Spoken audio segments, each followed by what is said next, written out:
particular period of time. Now, that is in the past, Rohan. You know, whatever happens now cannot erase what happened then.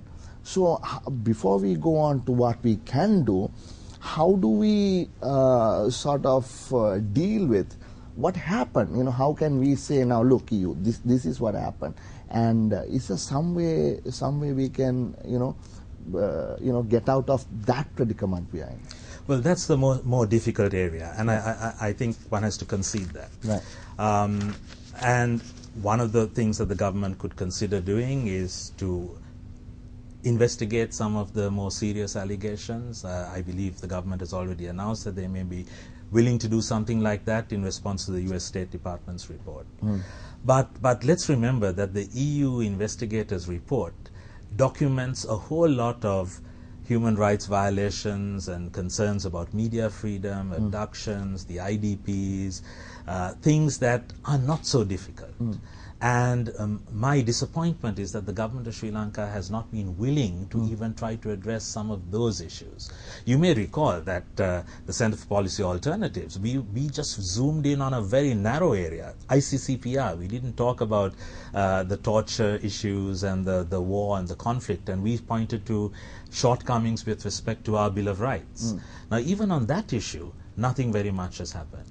And if you look at the EU investigators' report, I think it's important to remember that the report was written by 3 very distinguished jurists, 2 of them former judges from Finland and Poland, another professor of law from the University of Essex, and they had a whole lot of people making submissions. They had a whole lot of literature that was made available to them, including our critique of the Bill of Rights from an ICCPR perspective. Right.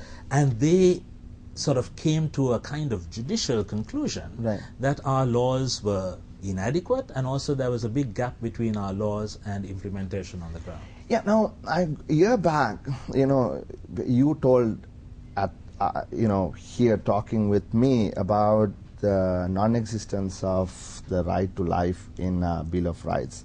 And it is mentioned in the report, and I discussed it with Ambassador Savage also, where in the Supreme Court ruled that it is implied. Now, just before we started, you were telling me, look, Harsha, there is a new Bill of Rights that is now done and complete. I would want you to expand on that, Rohan. Well, this is related to the point that I was making earlier, that there are still things that can be done to try and ensure that the GSP Plus privileges are extended.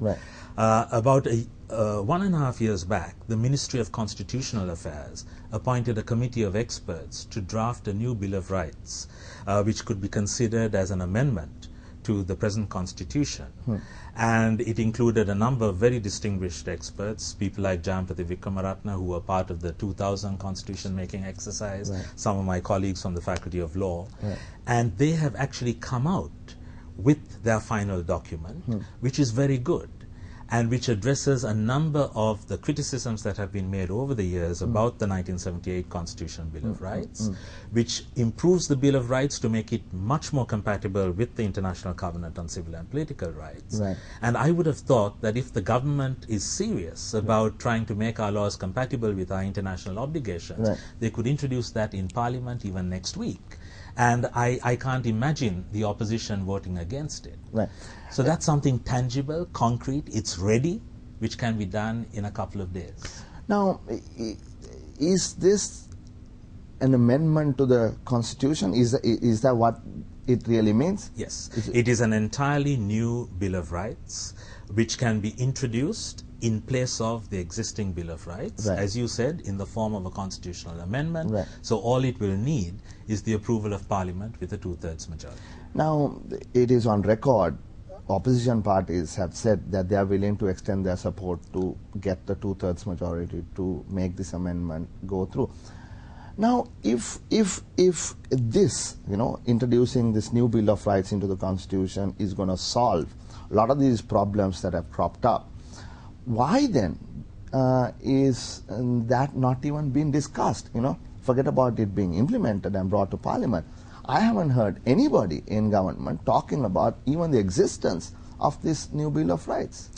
Yes, well, I think that's partly because the strategy up to now has been to confront and to be combative and to use this this very weak, in my view, sovereignty argument.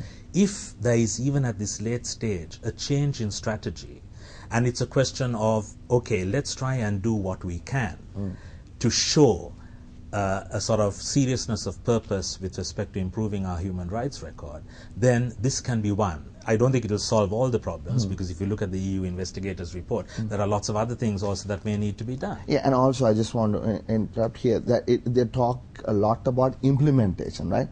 The fact versus exactly what's happening. Yeah, so having the law on the statute book is not enough. The EU requires implementation on the ground as well, effective implementation. Right. And if you look at the report, lots of shortcomings have been pointed out with respect to implementation.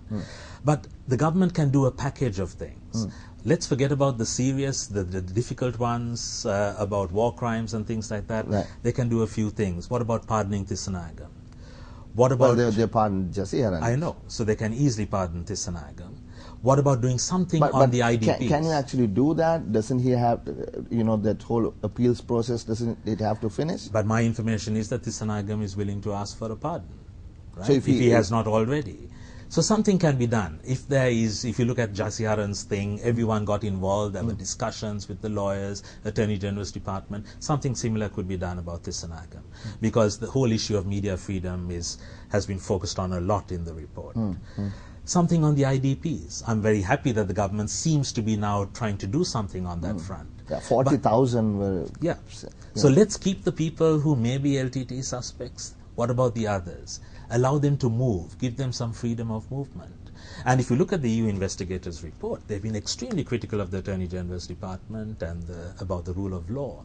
And if you look at the case involving the detention of IDPs, what is amazing is that the Attorney General's Department has not been able to even offer the legal basis for the detention of these people. Yes. So these are very serious things which can be addressed. And I think if the government of Sri Lanka, even at this late stage, does a few things to demonstrate that they are really willing to change a little bit, then that the EU will be as favorably disposed as possible. So you may know that just about a week back, El Salvador, which was also applying for an extension of the GSP Plus, actually amended its constitution to ensure that the labor law of El Salvador was compatible with the ILO standards. And the EU immediately suspended its investigation and said, well, that was our basic concern, and now we're not going to oppose the extension of GSP Plus. Let me ask you this question.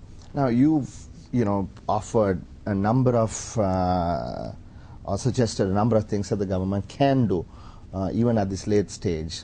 And, talking to the Ambassador Savage last week, I realized there was almost a desperation, right, for the EU to give this to us. They are not at all wanting to take it away from us, but I think they want action on the ground. Now, there